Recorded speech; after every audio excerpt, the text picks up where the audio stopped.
Ito ang Batangas Road Race Circuit, isang 3.4-kilometer track kung saan ginaganap ang iba't ibang uri ng karera ng sasakyan. Pero wala na sigurong bibilis pa sa road race ng superbike. Diba, Manu? Yes, that's right, Chiki. At pagdating sa superbikes dito sa Pilipinas, pag yan ang pinag-uusapan, wala nang mas maugong pampangalan kaysa kay Maiko Bunjo. Totoo yan. Ilang beses naging Rider of the Year si Maiko dito, pero sa Abril, lulan ang kanyang 600cc top-of-the-line Suzuki. Tatahakin niya ang Asian Road Race Circuit kung saan makakabangga niya ang pinakamahuhusay na rider sa buong rehiyon.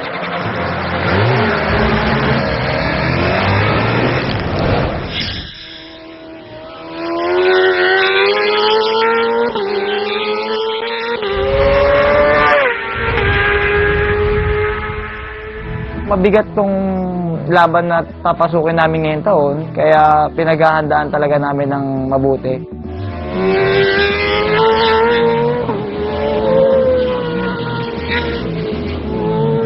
Ang karera na to ay Asia Road Race Championship.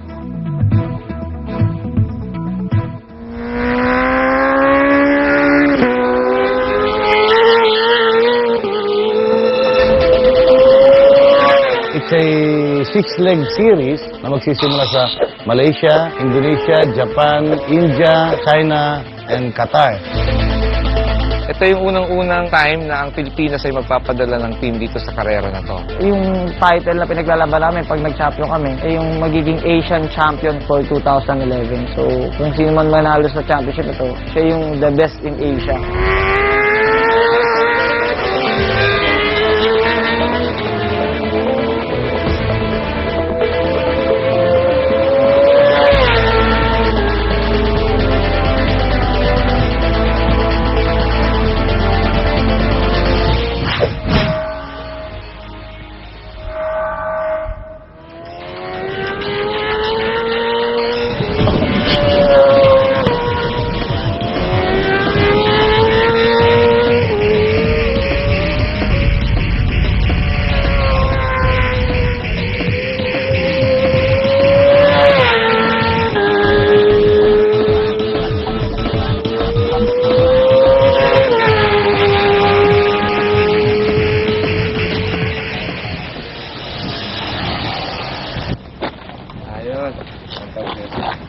So the suspension setting is okay. I cannot optimize the bike here because of the track condition.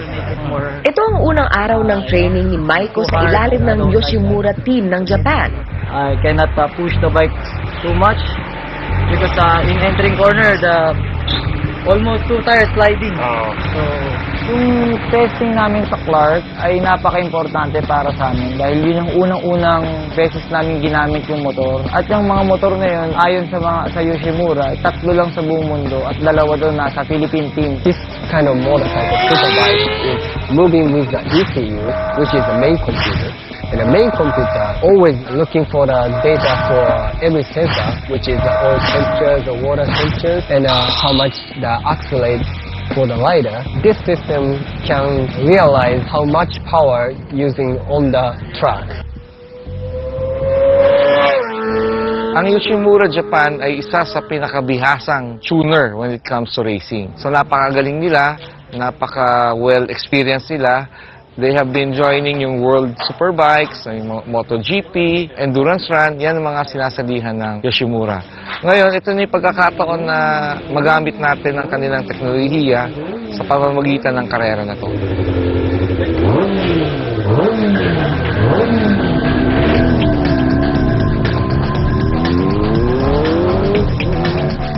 We use the EM Pro for GSX 600. EM Pro is an engine management system. We use a GPS system for where you're running on the corner or on the coast.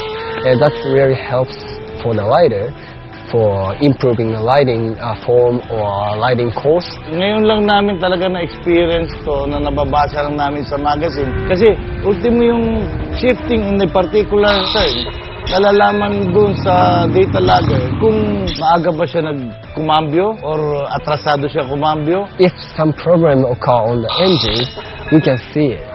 So that's very interesting about the this engine management system.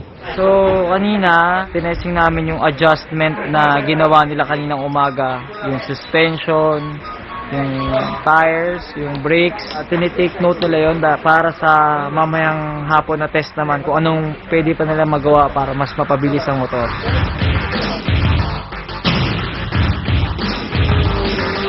Si Maiko ang record holder pagdating sa pinakamabilis na lap time sa superbike sa buong Pilipinas.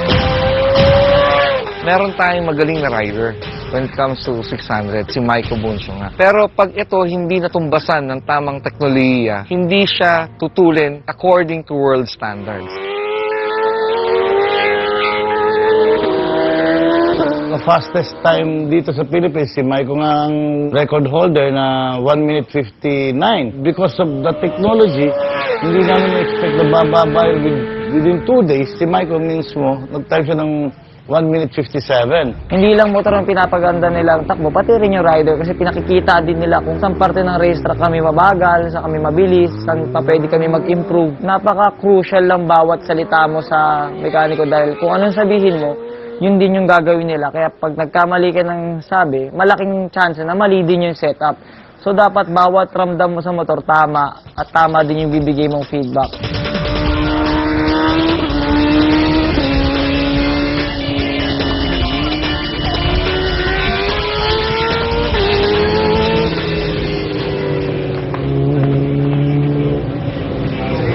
Konting adjustment, medyo natigasan siguro nila yung suspension, so mas mahirap siya iliko.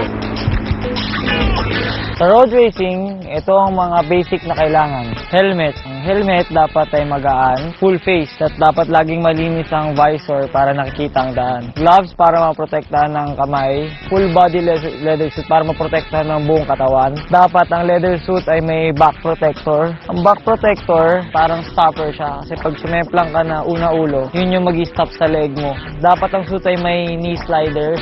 Ito ang ginagamit kapag lumiligo kami sa turn para hindi masugatan yung aming tuhod. Road racing boot. Meron siyang slider sa gilid para rin sa pagsayad ng paa namin sa asfalto. Pagkatapos ng halos 3 oras na trial, isang one-on-one trial race ang magaganap sa pagitan ni Maiko at ng Japanese rider na si Yusuke Teshima.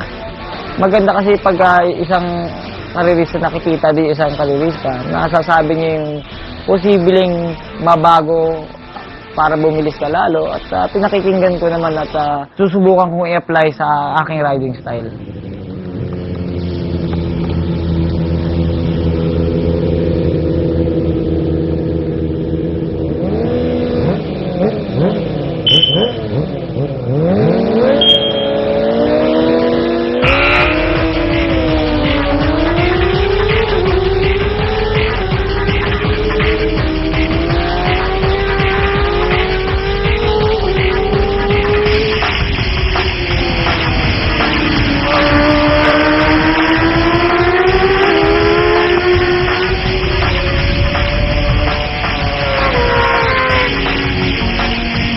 Malaking bagay yung sinama ng Yoshimura Japan, yung isa sa mga top rider nila. Actually, siya rin ng 2009 All Japan Champion. At least doon natin nakita at napatunayan na hindi na nalalayo si Maiko. Ang isang segundo sa superbike, napaka-importante dahil sa takbo naming mga 260, 270, ang isang segundo yun ay napakalayo na. Kailangan namin mag-improve para lang makadikit or para lang manalo sa karera.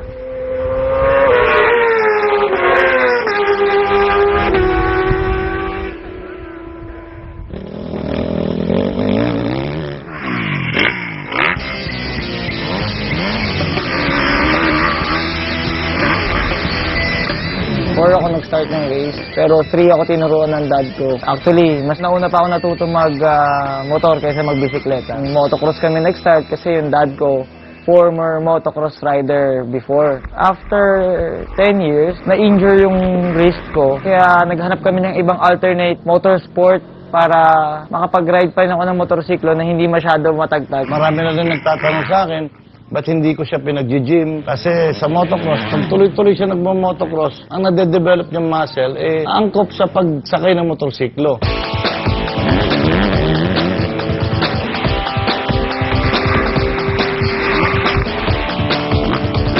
Marami akong injuries at marami akong semplang. Pag nakaka-experience ako ng ganun, lalo akong nagpupursiging bumilis or mag-improve. At kung titigil ako dun sa semplang na yun, di parang sinayang ko lang din yung pinaghirapan ko ng buong buhay ko. At napakamahal ko yung pagkakarera para itigil lang dahil sa ganun lang.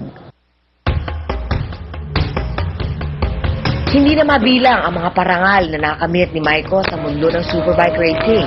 Pero ang Asian Road Race Championship sa Abril ang magdidikta ng kanyang kapalaran sa naturang sport. Importante yung karera ko sa Malaysia kasi yun yung unang karera sa taon.